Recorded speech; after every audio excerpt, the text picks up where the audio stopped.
네, 오늘은요, 이 사랑장의 마지막 주제인 사랑의 영원성, 그리고 온전성에 대해서 간단히 말씀을 함께 살펴보려고 하겠습니다. 네, 13장 8절로 13절 말씀인데요.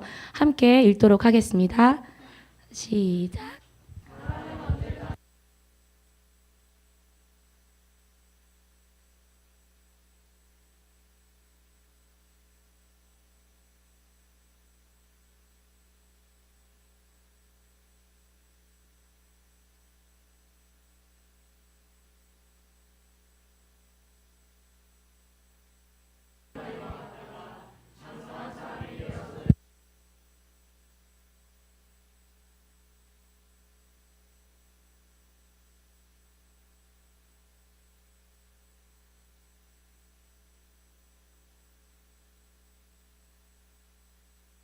음,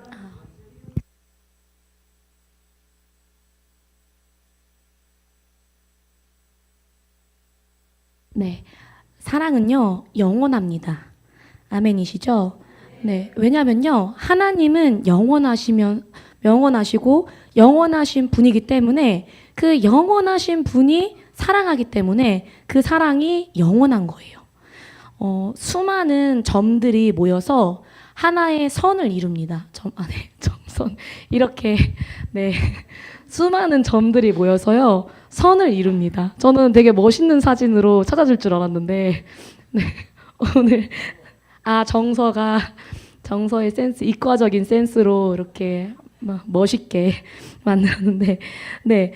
작은 점들이 콕콕콕콕 모이면 하나의 선이 됩니다. 그것과 같이 사랑이 모이면 영원이 됩니다. 그래서 점이 사실은 선 자체인 것처럼 사랑은 영원 그 자체라고 할 수 있는 거예요. 그래서 사랑과 영원, 사랑과 영생은 같은 말이라고 할 수 있어요. 그렇기 때문에 사랑하지 않고 영생한다라는 것은 사랑하지 않고 내가 천국을 누리면서 산다. 내가 사랑하지 않는데 하나님 나라를 살아가고 있다라는 것은 사실 전혀 맞지 않는 말이라는 것입니다. 우리가 여태껏 해왔던 인간적인 사랑 또는 지금 우리에게 뭔가 새롭게 계시된 사랑들이 있을 거 아니에요. 그러한 사랑들, 그리고 우리가 앞으로 또 살아가면서 어떤 수많은 사랑에 대한 계시들이 있겠죠. 그러한 계시들에게는 사실 한계가 있습니다. 그렇지만 그 모든 것이 완성된 천국에서는 하나님의 사랑이 영원히 지속되어지고 그리고 그것이 완전해지는 것을 우리가 볼 것입니다. 그렇기 때문에 이 모든 영원한 세계, 이 모든 영적인 세계를 꿰뚫는 실제적인 능력은 무엇이냐면 우리가 너무나도 잘 알고 있는 하나님은 사랑이시라라는 그 말입니다. 그래서 우리가 결코 사랑을 뭔가 막연하게 생각하고 두루뭉술하게 여겨서는 안 될 것입니다. 우리가 지난 시간 함께 살펴본 이 15가지의 사랑의 증거처럼 하나님은 우리에게 굉장히 구체적이고 확증적으로 사랑을 하셨어요. 그래서 그 영원한 사랑을 날로 우리의 삶 가운데 나타나야 할 줄로 믿습니다.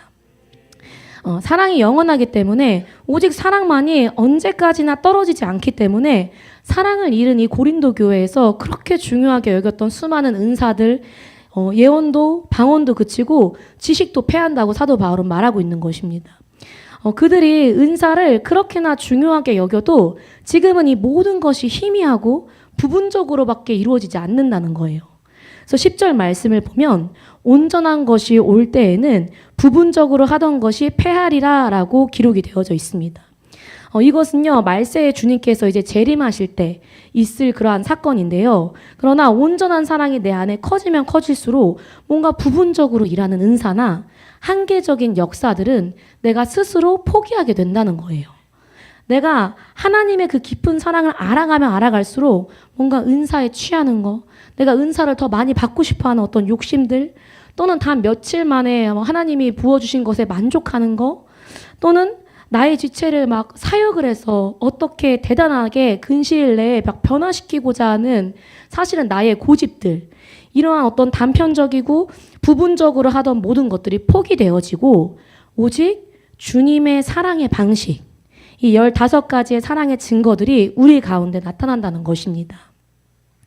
그렇기 때문에 우리는 계속해서 이 사랑의 빛에 비춰지는 것에 계시받는 것에 목숨을 걸고 또 그 깊은 사랑을 알아가야 할 줄로 믿습니다. 그래서 11절 말씀에는요, 어렸을 때에는 말하는 것도 깨닫는 것도 생각하는 것도 전부 다 어린아이와 같았다고 이야기해요. 어린아이가 어떤가요? 저희 아이들을 보면 자기중심적이고요. 단편적이고요. 전체를 볼 수가 없어요. 그렇죠. 그런데 사랑을 하면 전체를 볼 수 있게 되는 것입니다. 제가 언젠가 서목사님께 어떤 이야기를 했냐면 이런 말씀을 드렸어요. 로이가 조금 예민하잖아요. 그러니까 막 로이를 위해서 사실 많은 부분 기도를 해요. 하는 시간을 기도를 했었고 하고 있고 앞으로도 할 것 같아요. 그런데 로이를 위해서 막 집중적으로 기도하다 보면 상대적으로 로아는 좀 둔하고 좀 무던한 편이거든요. 그리고 약간 해맑아요. 그래서 하람 목사님이 항상 뭐라 그러냐면 쟤는 꽃밭 같아. 머리가 약간 이렇게 얘기할 정도로 약간 좀 꽃밭이란 말이에요. 지금은 이제 좀 컨디션도 안 좋고 이제 동생 태어날 때쯤 돼가지고 되게 예민한데, 근데 약간 꽃밭인데 또 어떻게 보면 로아가 또 이런 어떤 시즌에 로아는 꼭 다치고 몸이 아프고 그래요. 그러니까 로아가 구멍 나는 순간이 있는 것 같은 거예요. 그래서 로아에 대한 어떤 미안한 마음에 막 로아를 위해서 막 기도하다 보면은 또 이제 어디서 구멍이 나냐면 이제 저에게 머리로 허락하시고 또 이제 제가 자녀를 잘 양육하는 것보다도 사실은 제일 먼저 하람 목사님을 이제 중보하는 세우는 그런 어떤 일이 저에게 첫 사명이기 때문에 하람 목사님을 중보하는 게 조금 뒤처지는 것 같은 거예요. 그러다 보면은 또 너무너무 기대하면서 가진 아기잖아요. 처음으로 기대하면서 가진 아기. 근데 언약이를 위한 기도가 좀 부족한 것 같은 거예요. 또 언약이를 위해서 막 기도하다고 가정을 위해서 막 기도하다 보면 또 청년 누구 하나를 위해서 기도를 좀 덜 하는 것 같은 거예요.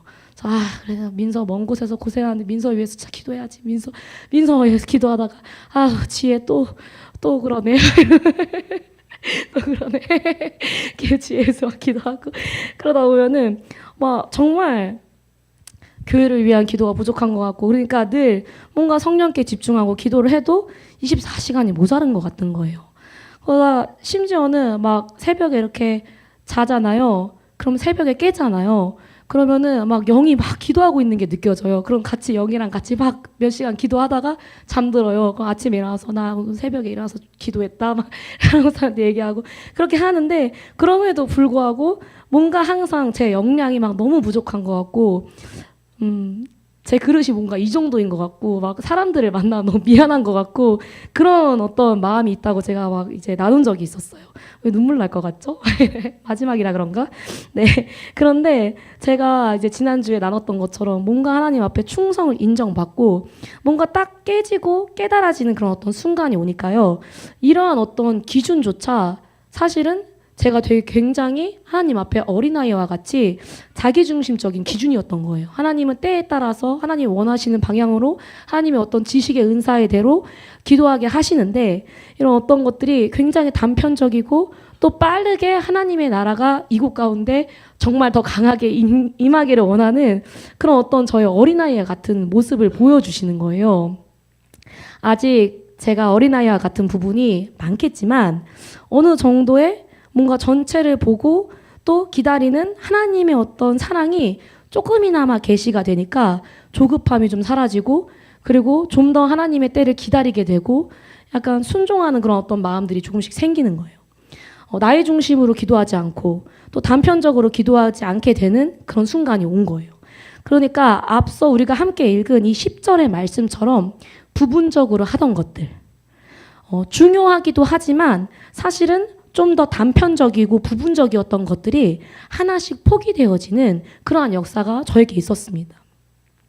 아가페의 사랑을 알아가니까요, 관점도 태도도 방향성도 모든 어떤 삶의 전반적인 것들이 바뀌기 시작하는 거예요. 우리 가운데 이와 같은 정말 사소할 수 있지만 정말 또 다른 강력한 사랑의 증거들이 실체화되어지는 그러한 시즌이 되기를 소망합니다. 12절 말씀을 보면요, 우리는 이제는 거울로 보는 것 같이 희미하나라고 기록이 되어져 있어요. 그 당시의 거울은 여러분들 잘 아시다시피 동거울이었어요. 그래서 아무리 막 깨끗하게 닦아도 희미하게 보이는 거예요. 그래서 어느 정도의 블러 처리가 돼서 잡티도 잘 안 보이고 막 심각한 피부의 상태가 잘 보이지 않는, 그래서 조금 더 예뻐 보이는 그런 거울이었습니다. 그런데 지금 우리에게 계시되어지는 이 사랑이, 또는 뭐 믿음이나 소망, 또는 수많은 어떤 영적인 세계에 대해 우리는 희미하게 아는 거예요. 이렇게 동거울로 보는 것처럼 뿌였습니다. 그러나 주님이 재림하시는 그날, 모든 것이 완성되어지는 날에는 주께서 아신 것과 같이 온전히 우리가 알게 될 것입니다. 그날이 소망되시나요? 너무 먼 이야기 같이 느껴지시나요? 네, 주님께서는 우리를 정확하게 아시고 모든 것을 꿰뚫어 보시는데, 사랑이 완성되는 그날에 우리도 주님과 같이 보게 될 것입니다. 네. 그리고 주님과 같이 보게 되어지는, 깨달아지는 가장 중요한 핵심이 13절 말씀에 기록이 되어져 있는데, 바로 믿음, 소망, 사랑, 이 세 가지는 항상 있을 것인데 그 중에 제일은 사랑이라 라는 진리입니다. 믿음, 소망, 사랑은 영원하고 없어지지 않아요. 지금 우리가 이 땅에서 품는 완전하지 않은 믿음, 완전하지 않은 소망, 완전하지 않은 사랑조차도 하늘에 다 쌓여지잖아요. 그쵸? 그런 것처럼 이 믿음, 소망, 사랑은 영원히 없어지지 않는다는 거예요. 여러분들 천국에 갔다고 한번 상상해 보십시오. 딱 천국에 가서 주님을 딱 만났어요.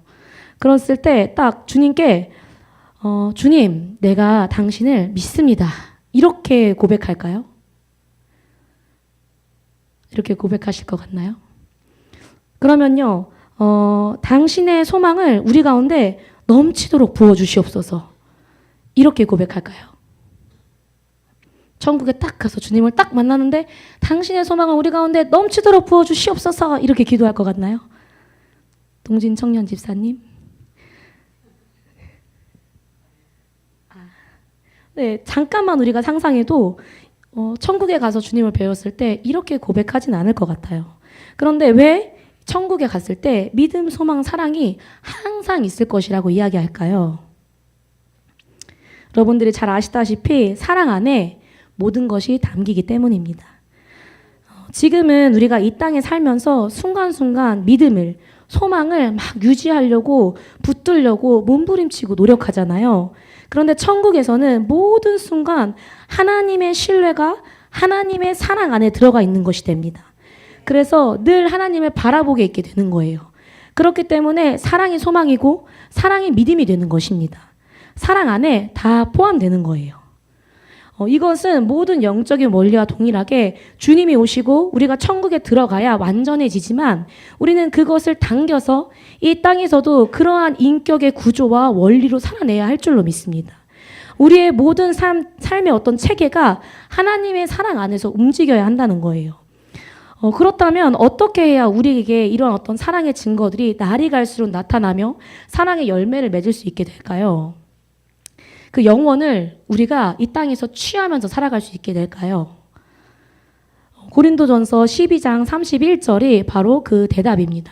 함께 읽도록 하겠습니다. 시작.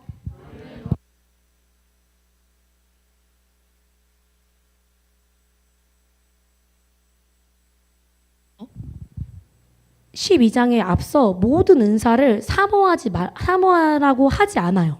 그런데 더욱 큰 은사, 즉 13장에서 다루는 이 사랑은 사모하라고 이야기합니다. 14장 1절 또한 뭐라고 기록되어져 있냐면 사랑을 따라 구하라, 신령한 것을 사모하되 라고 기록이 되어져 있어요. 사랑을 추구하라는 것이 은사, 그 외의 모든 은사들을 사모하는 것입니다. 사랑을 배제하고는요, 은사를 추구하지 않는 거예요. 말씀은. 모든 은사는요, 내 안에 성령께서 일하시면 사용할 수 있습니다. 내주하시는 성령께서 계시면 즉각적으로 상황에 따라서 하나님이 열어주시는 거죠. 그런데 사랑은 그렇지 않다는 거예요. 왜냐하면 사랑은 교제가 목적이기 때문입니다. 삼위 하나님과의 온전한 교제권 안으로 들어갈 때 내주하시는 성령 안에서 사랑의 불이 지펴지는 거예요. 이 교제권은요, 고린도전서 2장 10절에 성령은 모든 것, 곧 하나님의 깊은 것까지도 통달하시느니라 라고 기록이 되어져 있어요. 성령께서 하나님의 깊은 것까지도 통달하시고 내 안에 계셔서 나의 모든 사정도 아셔서 그분께서 하나님과 직접 교제하시는 것입니다. 그러면은 내주하시는 성령님은 반드시 하나님과 교제하잖아요. 그분의 사랑은 내주하시는 성령 그 자체로는 그런데 드러나지는 않는 거예요. 그래서 반드시 우리가 하나님과 교제할 때, 그 삼위 하나님의 교제권 안에 들어갈 때 그 사랑이 일어나는 것입니다. 그렇기 때문에 이 사랑을 사모하라고 이야기하는 거예요. 히브리서에도 그분을 바라보라, 붙잡으라, 생각하라 라고 했습니다. 나의 인격의 어떤 구조가, 나의 모든 사고의 체계가 그분과의 교제에 초점이 맞춰질 때 사랑이 만들어지는 것입니다. 마치 제가 하람 목사님이랑 막 어디를 가도 이제 애들이 어린이집 다니니까 둘이 이제 시간 보낼 일들이 있잖아요. 어디를 가도 뭐를 해도 로이랑 로아가 이거 좋아하겠지. 로이랑 로아가 이거 막 뭐 어쨌다 저쨌다 막 이렇게 하면서 부부가 함께 보내는 시간을 보내도 온통 자녀의 이야기를 할 수밖에 없는 것처럼 우리의 모든 구조가, 우리의 모든 체계가 삼위 하나님께 초점이 맞춰지는 그 교제권으로 들어가야 한다는 것입니다. 마지막으로 12장 31절 말씀을 보면 가장 좋은 길을 너희에게 보이리라 라고 이 사랑장을 마무리하고 있습니다. 지금 여기에 기록되어져 있는 이 가장 좋은 길, 이 길이 우리가 이 사랑에 대해서 계속 다루며 말했던 그 사랑의 대로의 근거가 되는 구절입니다. 주님께서는요, 우리 안에 넓은 길을 만들길 원하십니다. 그리고 그 방법을 그분께서 친히 우리에게 보이리라, 보이신다고 말씀하셨어요. 이 31절의 말씀은 현재형으로 기록이 되어져 있습니다. 즉 주님께서는요, 계속적으로 현재형으로 우리 안에 이 길을 만들어 가시는 상태라는 것입니다. 언제까지요? 주님께서 재림하셔서 모든 것이 뚜렷하게 보여지고 알아지는 그때까지요. 그러니까 지금 우리에게 완전한 자가 있겠습니까? 내가 누군가에게 완전함을 기대해도 되는 일입니까? 아닌 것이죠. 하나님은 계속해서 우리에게 그 사랑을 주시고, 그리고 우리는 그저 그 사랑을 받아들이기만 하면 그분께서 우리에게 주시고자 하는 가장 좋은 길, 모든 천지 만물을 창조하시고 다스리시고 통치하시는 그분이 가장 좋다고 말씀하신 그 길을 우리 안에 널찍하게 내신다는 것입니다. 그런데 문제는 무엇이냐면 그 사랑이 비춰질 때 우리는 그것을 능히 받아들여야 하는데 그것을 거부하거나 가로막는 우리의 어떤 어둠과 묶임들이 우리 가운데 있다는 것입니다. 그리고 그것을 풀어나는 과정과 그런 어떤 길들이, 방법이 바로 삼위 하나님과의 교제권 안에 들어갈 때 가능한 것이죠. 우리의 영이 하나님의 사랑을 계속 사모하고 하나님께로 내 영이 초점을 맞추고 나아갈 때 우리는 하나님께 뭔가 하나님과 더 깊은 교제를 들어가게 되고 또 그 사랑이 계속 폭발적으로 일으켜지고 더 많은 사랑으로 더 큰 길을 만들게 되는 것입니다. 그리고 그 길 위에 이제 은사가 움직이게 되는 것인데 길 없이 움직이는 것은 늘 한계가 있습니다. 즉 사랑 없는 능력 자체는 또는 사랑이 부족한 능력은 항상 한계가 있고 제한이 있고 문제가 생긴다는 것입니다. 그래서 고린도전서 14장 1절 말씀을 보면 사랑을 추구하고 신령한 것도 사모해라 라고 말씀하고 있는 것입니다. 우리가 계속해서 끊임없이 그분의 사랑을 받는 것을 사모해야 할 줄로 믿습니다. 내주하시는 성령께서 내 영과 더불어 삼위 하나님과 교제할 때 우리 안에서 강력한 사랑이 폭발이 있습니다.